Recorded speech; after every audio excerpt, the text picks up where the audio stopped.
საღამოშვიდობისა, ეს არის მაესტროს ახალი ამბები 21 საათზე ნინო მიქაძესთან ერთად. პოლიციელის პროფესიული დღე ქუთაისში აღინიშნა. საზეიმო აღლუმს აღმასრულებელი და საკანონმდებლო ხელისუფლების წარმომადგენლები და დიპლომატიური კორპუსის წევრები დაესწრნენ. ქვეყნის ხელმძღვანელმა პირებმა სამართალდამცავებს პროფესიული დღე პირადად მიულოცეს და შინაგან საქმეთა სამინისტროში განხორციელებულ რეფორმებზე დეტალურად ისაუბრეს. თამთა ასანიძე გიამბობთ ცვლად დღევანდელ დღეზე. წუთიერი დუმილით პატივი მივაგოთ სამსახურებრივი მოვალეობის შესრულების დროს დაღუპული პოლიციელების ხსოვნას. წუთიერი დუმილი პოლიციელის დღისადმი მიძღვნილი საზეიმო ღონისძიების ოფიციალური ნაწილი იყო. ღონისძიების ფარგლებში შესრულდა სახელმწიფო ჰიმნი.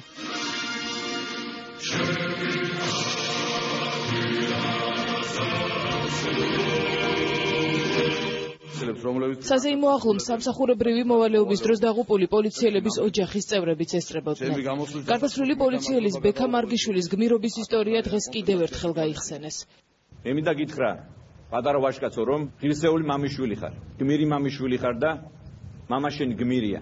დღევანდელ დღეს ვერ ესწრებიან კრიმინალთა ბრძოლაში გმირულად დაღუპული პოლიციელები. მათი ხსოვნა მარადიულია. ჩვენ ყველაფერს ვაკეთებთ იმისთვის, რომ მათი ოჯახები არ დარჩენ ზრუნველობის და მხარდაჭერის გარეშე. ქვეყნის პირველმა პოლიციელმა სამსახურებრივი მოვალეობის შესრულების დროს დაღუპული და მოქმედი პოლიციელები დააჯილდოვა. სამართალდამცავებს ღირსების медаლი პრეზიდენტმაც უსახსოვრა. ამაყები ვართ დღეს ჩვენ, მადლობლები ვართ. გულოცავთ ყველა პოლიციელს დღევანდელ დღეს.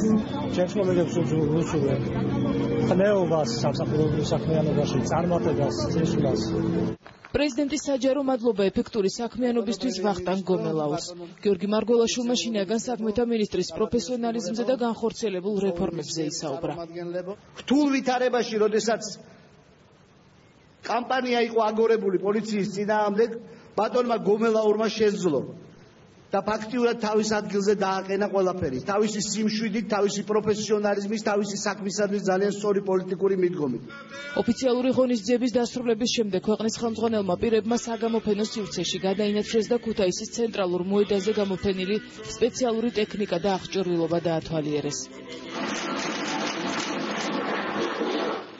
პოლიციელის დღისადმი მიძღვნილ საზეიმო აღლუმს საკანონმდებლო, აღმასრულებელი ხელისუფლების და დიპლომატიური კორპუსის წარმომადგენლებიც დაესწრნენ. პოლიციის დამოკიდებულება საკუთარი მოსახლეობის მიმართ, პრინციპულად სხვა ღირებულებებზე, პრინციპულად სხვა პრინციპებზე, სხვა ტიპის მოპყრობაზე, სხვა ტიპის გაიდლაინზე, თუ შეიძლება ასე ვთქვათ, აწყობილი პოლიცია გვაქვს ჩვენ. მათზე ძალიან ბევრია დამოკიდებული და მე ღრმად ვარ დარწმუნებული, რომ ჩვენი პოლიციელები ყველაფერს გააკეთებენ იმისათვის, რათა ვერცერთმა დამნაშავემ საქართველოს ვერ დატოვოს. წელს უკვე მესამედ პოლიციელის დღეს ქუთაისმა უმასპინძლა. შინაგან საქმეთა სამინისტროს გამოფენის დათვალიერების საშუალება კი ნებისმიერ მსურველს მთელი დღის განმავლობაში ჰქონდა.